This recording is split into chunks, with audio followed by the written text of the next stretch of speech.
ઓમ શ્રી ગણેશાય નમઃ. જય શ્રી કૃષ્ણ મિત્રો. પીપળાને માત્ર એકવાર પાણી ચડાવવાથી શું થાય છે?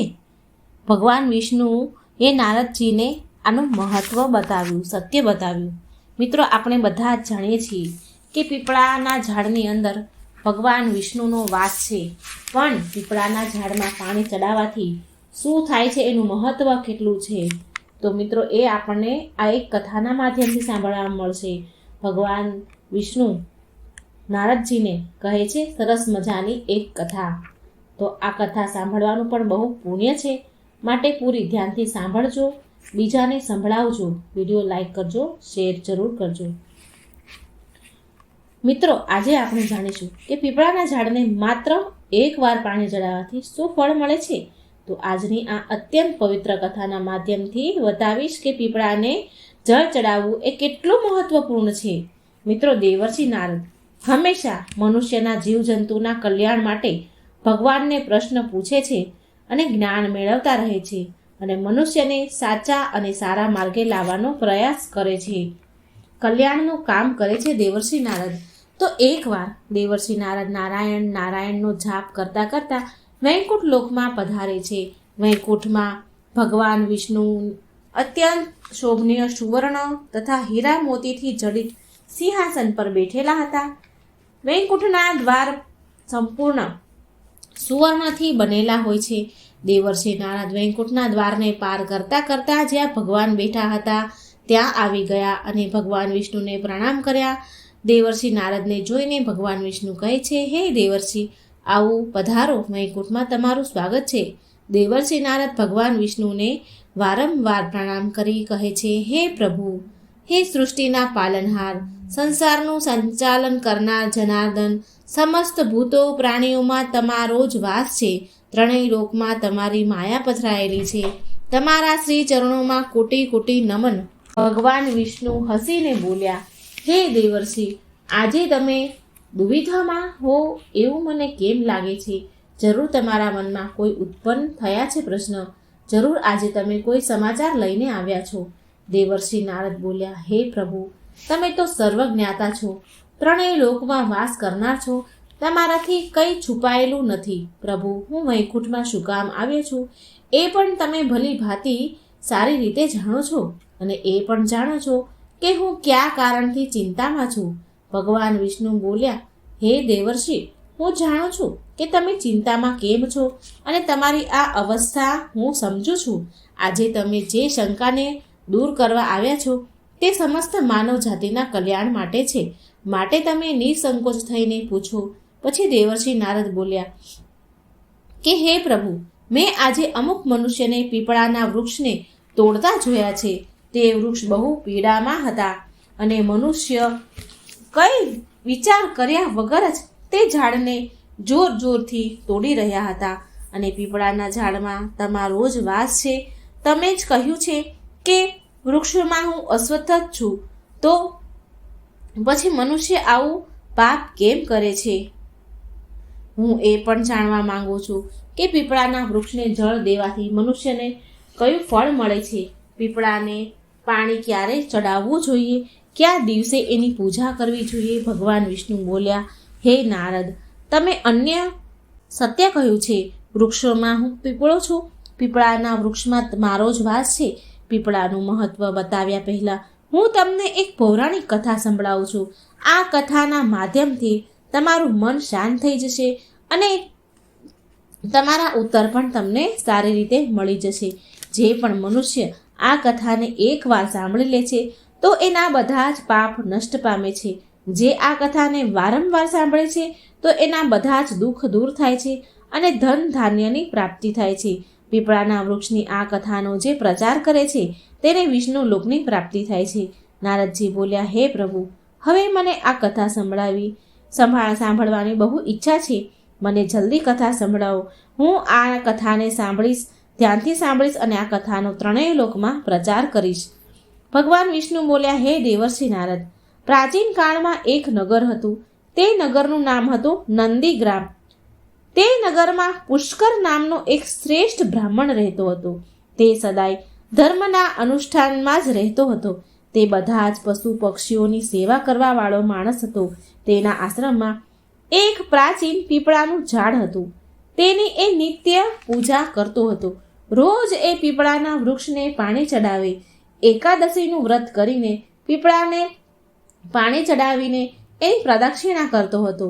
બહાર ક્યાંય જવાનું થાય તો તે રોજ પીપળાના ઝાડને નમસ્કાર કરતો અને આ પ્રકારે એ બ્રાહ્મણ તે પીપળાના વૃક્ષની પૂજા કરીને બહુ બધું પુણ્ય એને અર્જિત કર્યું હતું. પછી એક દિવસ એક ભયાનક રાક્ષસ તે પુષ્કર બ્રાહ્મણના આશ્રમમાં પહોંચ્યો અને આમ તેમ જોવા લાગ્યો. તે બ્રાહ્મણ તેની કુટિયામાંથી પુષ્કર નામનો બ્રાહ્મણ બહાર નીકળે છે. જોવે છે કે એક ભીમકાય વિશાલકાય શરીર ધારણ કરેલો એક રાક્ષસ ત્યાં ઊભો છે. જેવો જ એ રાક્ષસ તે બ્રાહ્મણને જુએ છે તો કહે છે કે વાહ, આજે તો બહુ જ સુંદર અને તાજું માંસ ખાવા મળશે.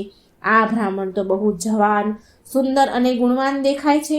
હું આને હમણાં જ ચાવી જાઉં. તે રાક્ષસને જોઈને તે બ્રાહ્મણ જરા પણ ડર્યો નહીં અને તે રાક્ષસને કહે છે કે આ ગરીબની ઝૂંપડીમાં તારું સ્વાગત છે. તું બહુ જ ભૂખ્યો હોય એવું મને લાગે છે, તો મને તારે ભોજનમાં શું ખાવું છે? બ્રાહ્મણના આ પ્રકારે વચન સાંભળીને તે રાક્ષસ આશ્ચર્યમાં પડી ગયો અને વિચાર કરવા લાગ્યો કે આ તો બહુ આશ્ચર્યની વાત છે કે આ બ્રાહ્મણ તો મારાથી જરા પણ ડર્યો નહીં. આ જરૂર કોઈ મોટો તપસ્વી હોય એવું લાગે છે. તો આમ વિચારી એ રાક્ષસ કહે છે કે તમે કોણ છો મહાત્મા, અને તમે આ વનમાં કેમ રહો છો? તમને મને જોઈને જરા પણ ડર ન લાગ્યો? ત્યારે એ બ્રાહ્મણ બોલ્યો, હે રાક્ષસ, હું ભગવાનનો ભક્ત છું. મને આ સંસારમાં કોઈ પણ પ્રકારનો ડર નથી. માટે તું કહે મને કે તને શું જોઈએ છે. તારી જે પણ ઈચ્છા હોય એ પૂરી કરવામાં આવશે. આવો અને આ વૃક્ષ નીચે આસન ગ્રહણ કરો. ત્યારે એ રાક્ષસ પીપળાના ઝાડ નીચે બેસે છે. જેવો તે બેસે છે તેવું તેનું શરીર બળવા લાગે છે અને તરત જ એનું મૃત્યુ થઈ જાય છે અને એક દિવ્ય મનુષ્ય તે રાક્ષસના શરીરમાંથી બહાર નીકળે છે. એ મનુષ્યને રાક્ષસની યોનિમાંથી મુક્તિ મળી. તે મનુષ્ય બહુ પ્રસન્ન થયો અને બ્રાહ્મણને કહે છે કે હે બ્રાહ્મણ દેવતા, આ કેવો ચમત્કાર છે! આ કયું વૃક્ષ છે જેના નીચે બેસવાથી મને મુક્તિ મળી ગઈ? ત્યારે એ બ્રાહ્મણ બોલ્યા, હે મહાત્મા, આ પીપળાનું ઝાડ છે. આ સાક્ષાત ભગવાન વિષ્ણુનું જ સ્વરૂપ છે. આ બધા જ પાપોનો નાશ કરનારું છે. આ વૃક્ષના સાનિધ્યમાં આવવાથી તારા બધા જ પાપ નષ્ટ થઈ ગયા છે. પછી એ દિવ્ય મનુષ્ય સ્વર્ગમાં જાય છે. પછી એક દિવસ યમરાજા તેના દૂતોને બોલાવે છે અને કહે છે કે દૂતો, તમે જાઓ અને નંદીગ્રામ નામના નગરમાં જઈ પુષ્કર નામના બ્રાહ્મણને પકડીને અહીં લઈ આવો. યમરાજાનો આદેશ મેળવીને એ દૂતો યમલોક પરથી ધરતી પર આવે છે અને એ બ્રાહ્મણને પુષ્કર નામના બ્રાહ્મણને જીવતા જ પકડીને, મર્ત્યા તો નથી પણ જીવતા જ પકડીને યમલોકમાં લઈ જાય છે. રસ્તામાં એ મહાત્મા બ્રાહ્મણ પુષ્કર બ્રાહ્મણ કહે છે કે હે યમદૂતો, તમે મને ક્યાં લઈ જાઓ છો? આ શું કરી રહ્યા છો? મારું તો હજી મૃત્યુ પણ નથી થયું અને તમે મને પકડીને યમલોકમાં કેમ લઈ જઈ રહ્યા છો? આ સાંભળી તે યમદૂતો બોલે, અરે બ્રાહ્મણ, તું ચૂપચાપ અમારી સાથે ચાલ અને તારી જાતે જોઈ લે. યમરાજાએ તને લઈ આવવાનો આદેશ આપ્યો છે. ખબર નહીં એવો કયો ભયંકર અપરાધ કર્યો છે તે? એ તો અમે પણ જાણવા માંગીએ છીએ કે તે કયું પાપ કર્યું છે કે જેથી જીવતા તને યમરાજે લઈ જવાનું કહ્યું. પછી એ બ્રાહ્મણ કંઈ બોલ્યો નહીં. શાંત થઈને એ યમદૂતો સાથે યમલોકમાં જવા લાગ્યો. યમના દૂતોને પણ બહુ મોટો આશ્ચર્ય થાય છે કે આ બ્રાહ્મણ ના ડર્યો. યમદૂતોથી તો સારા લોકો ડરી જાય છે. યમદૂતોને જોઈને વિલાપ કરવા લાગે છે અને આ દુઃખી ન થયો? આપણે જે પણ પ્રાણી જીવ લઈને આપણે યમલોકમાં આવીએ છીએ તો જોરથી વિલાપ કરે અને પછી એ યમના દૂતો બ્રાહ્મણને લઈને યમરાજા પાસે આવે છે. જેવા જ યમરાજા એ બ્રાહ્મણને જુએ છે તો ભયભીત થઈ ગયા અને એમના દૂતોને કહે છે, અરે દૂતો, તમે આ શું કર્યું? તમે કોને ઉઠાવીને લઈ આવ્યા છો? મેં તો તમને બીજા પુષ્કર નામના વ્યક્તિને લાવવા માટે કહ્યું હતું, જેની મૃત્યુ થઈ ગયું છે. તમે બહુ મોટી ભૂલ કરી છે. આ મહાત્માને ઉઠાવીને લઈ આવ્યા છો યમલોકમાં. આ બ્રાહ્મણ દેવનું સ્થાન અહીંયા નથી. ભગવાન વિષ્ણુની પૂજા કરવાવાળા પીપળાની પૂજા કરનારા આ મહાત્માને તેમની ઈચ્છા વિના અહીં ન ઉઠાવી લાવવા જોઈએ. તમે ઘોર પાપ કર્યું છે. ત્યારે એ યમના દૂતો કહે છે કે હે ધર્મરાજા, અમને ક્ષમા કરો, અમારાથી ભૂલ થઈ ગઈ છે. યમદૂતોએ બ્રાહ્મણથી ક્ષમા માંગી અને એ કહ્યું છે કે એ બ્રાહ્મણ અમને ક્ષમા કરો, અને બ્રાહ્મણ પછી એને ક્ષમા કરે છે. યમરાજાએ બ્રાહ્મણને કહ્યું કે હે બ્રાહ્મણ દેવતા, તમારી પત્ની અને પુત્ર બહુ દુઃખી અને વ્યાકુળ થઈ વિલાપ કરી રહ્યા છે, રડી રહ્યા છે. કૃપા કરી તમે પાછા તમારા ઘરે ચાલ્યા જાઓ. મારા દૂતોની ભૂલ માટે હું તમારી માફી માંગુ છું. કૃપા કરી તમે તમારા ઘરે પાછા ચાલ્યા જાઓ. પછી એ બ્રાહ્મણ બોલ્યા, હે ધર્મરાજા, તમને પ્રણામ છે, નમસ્કાર છે. આ દૂતોથી જે ભૂલ થઈ એના માટે હું તો એમનો આભારી છું. એની ભૂલના કારણે મારા જીવતા હોવા છતાં પણ તમારા દર્શન કરવાનું મને સૌભાગ્ય પ્રાપ્ત થયું. આવું સૌભાગ્ય કોને મળે? હે ધર્મરાજ, મારી તમને એક વિનંતી છે. મારે સંપૂર્ણ નરકોના દર્શન કરવા છે, જ્યાં પાપી મનુષ્યને કષ્ટ ભોગવવા પડે છે. બ્રાહ્મણની વાત સાંભળી યમરાજા પ્રસન્ન થયા અને કહે છે, હે બ્રાહ્મણ દેવતા, સારું, જેવી તમારી ઈચ્છા. જો તમારી આ ઈચ્છા છે તો તમારી ઈચ્છા જરૂર પૂરી કરીશ. પછી યમરાજા એ બ્રાહ્મણને સમસ્ત નરકોના દર્શન કરવા માટે લઈ જાય છે. એ પુષ્કર બ્રાહ્મણે જોયું કે પાપી જીવ નરકમાં પડીને પીડા ભોગવી રહ્યા છે.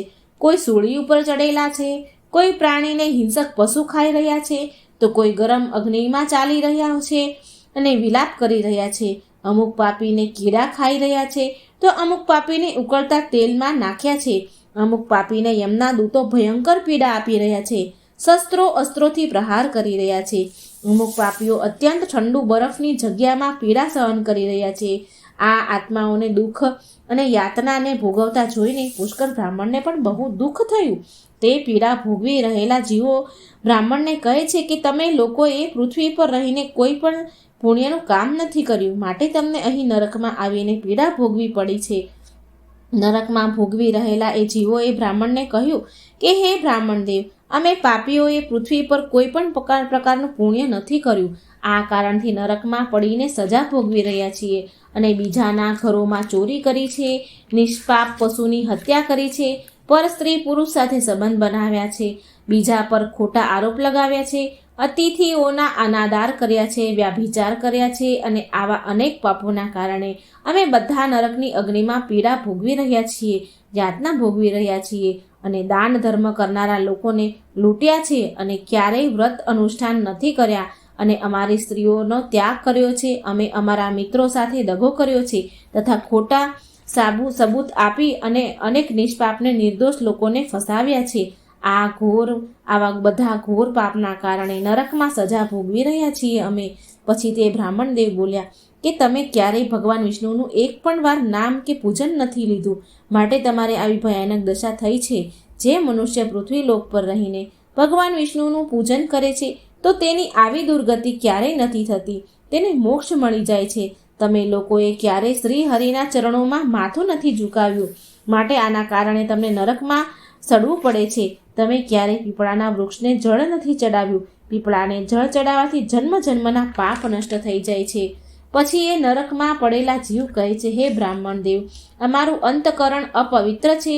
અમે અમારા પાપોને ભોગવી રહ્યા છીએ. નરકની અગ્નિથી અમારું શરીર બળી રહ્યું હતું, પરંતુ જે હવા તમારા શરીરને સ્પર્શ કરીને અમારી તરફ આવી રહી છે એ હવા અમને આનંદ પ્રદાન કરી રહી છે. અમારા કષ્ટ, અમારી પીડા ઓછી થવા લાગી છે. નરકની અગ્નિથી અમને પીડા નથી થઈ રહી હવે. હે ધર્માત્મા, તમે થોડી વાર સુધી અહીં ઊભા રહો, જેનાથી અમને થોડી ક્ષણ માટે તો સુખ મળી શકે. અમે કેટલાય વર્ષોથી નિરંતર પીડા ભોગવી રહ્યા છીએ. અમારું અંગ બળી રહ્યું હતું. હે બ્રાહ્મણ દેવતા, તમારા દર્શન કરવા માત્રથી અમને સંતોષ થઈ રહ્યો છે. કૃપા કરી તમે અમારા જેવા પાપીઓ પર થોડી દયા કરો, થોડી વાર રહી જાઓ. પછી યમરાજા બોલ્યા, એ બ્રાહ્મણને કહે છે, હે ધર્માત્મા, તમે હવે નરક જોઈ લીધું છે. તમે હવે તમારા ઘરે ચાલ્યા જાઓ. તમારા પત્ની શોકમાં રડી રહી છે. તે બ્રાહ્મણ બોલ્યા, હે ધર્મરાજા, આ પ્રાણી જીવોને દુઃખમાં જોઈને હું કેવી રીતે ચાલ્યો જાઉં? આ લોકોની દર્દ દુઃખભરી અવાજ મારા કાનમાં, દુઃખભર્યા પોકાર મારા કાનમાં પડે છે તો મને બહુ દુઃખ થઈ રહ્યું છે. તમારા યમદૂતો દ્વારા માર ખાઈને અગ્નિની જ્વાળામાં તપતા આ નરકના જીવોને આ દયનીય પોકાર સાંભળો આ જીવોની મુખેથી નીકળતો પોકાર મને સંભળાઈ રહ્યો છે. કોઈ મને બચાવો, કોઈ મારી રક્ષા કરો, આવો પોકાર મને સંભળાય છે. હું સમસ્ત ભૂતોમાં બિરાજમાન ભગવાન વિષ્ણુની આરાધના કરું છું. જો હું આ દુઃખી પ્રાણીઓને આવી રીતે છોડીને ચાલ્યો જઈશ તો મારું જીવન વ્યર્થ થઈ જશે. આ સાંભળી યમરાજા બોલ્યા, હે બ્રાહ્મણ દેવ, આ પાપીઓની ચિંતા તમારે ન કરવી જોઈએ. આ બધા જ તેના કર્મનું ફળ ભોગવી રહ્યા છે. ઈશ્વરે જ આ પાપી લોકો માટે આ દંડની વ્યવસ્થા કરી છે, જેથી એની આત્માની શુદ્ધિ થાય. તમે આ પાપીઓ માટે કંઈ પણ ન કરી શકો.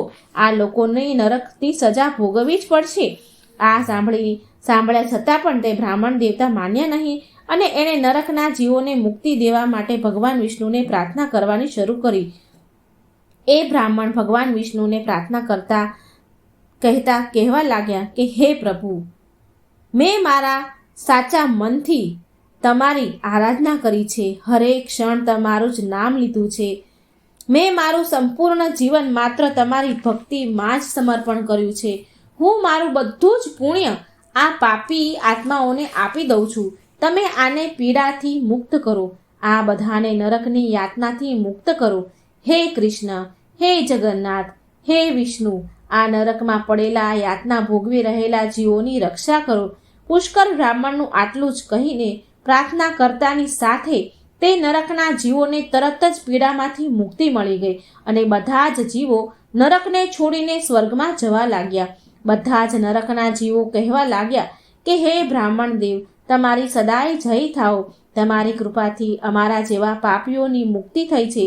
આ પ્રકારે ગુણ ગાતા ગાતા તે બધા જ નરકના જીવો સ્વર્ગમાં ગયા. પણ એમાંથી હજી પણ અમુક જીવો તે નરકમાં પીડા ભોગવી રહ્યા હતા. તેમને મુક્તિ ન મળી. આ અદ્ભુત ચમત્કાર દ્રશ્ય જોઈને યમરાજા આશ્ચર્યમાં પડી ગયા. યમરાજા તો વિચાર કરવા લાગ્યા કે આ તો અશક્ય છે. આ કયા પુણ્યના પ્રભાવથી આ બ્રાહ્મણે આ નરકના જીવોને મુક્તિ અપાવી? પછી એ સ્થાન પર ભગવાન વિષ્ણુ પ્રગટ થયા. તે બ્રાહ્મણ અને યમરાજા ભગવાન વિષ્ણુને નમસ્કાર કરે છે. યમરાજા ભગવાન વિષ્ણુને પૂછે છે કે હે પ્રભુ, આ બ્રાહ્મણે એવું કયું પુણ્ય કર્યું છે કે એક જ વારમાં તેણે નરકના આટલા બધા જીવોને મુક્તિ અપાવી છે? અને કયા પાપના કારણે આ નરકના જીવ હજી પણ થોડા ઘણા જીવ સજા ભોગવી રહ્યા છે? ત્યારે ભગવાન વિષ્ણુ બોલ્યા, હે ધર્મરાજા, આ બ્રાહ્મણે પીપળાના વૃક્ષને નિત્ય જળ આપ્યું છે. તે વૃક્ષનું પૂજન કર્યું છે.